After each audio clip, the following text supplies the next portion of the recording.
আসসালামু আলাইকুম। আজকের ভিডিওতে আমরা দেখব কিভাবে ডেট অফ বার্থ এর মাধ্যমে আমরা বয়স বের করতে পারি।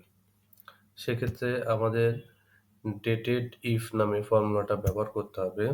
তার আগে আমাদের সেলগুলো সিলেক্ট করে ইকুয়াল সাইন, তারপরে আমাদের ফর্মুলাটাই ব্যবহার করতে হবে ডেটেড ইফ ব্র্যাকেট,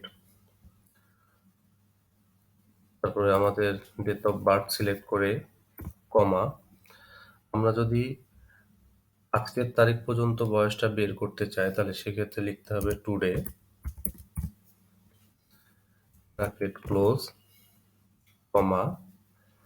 যেহেতু আমাদের বয়সটা বছরে বের করতে হবে সেক্ষেত্রে আমাদের লিখতে হবে ইনভার্টেড কমা দেওয়ার পরে ওয়াই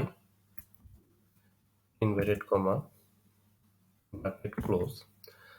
তারপরে আমাদের কন্ট্রোল প্রেস করে ইন্টার প্রেস করতে হবে।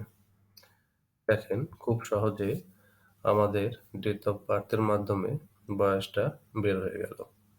ধন্যবাদ।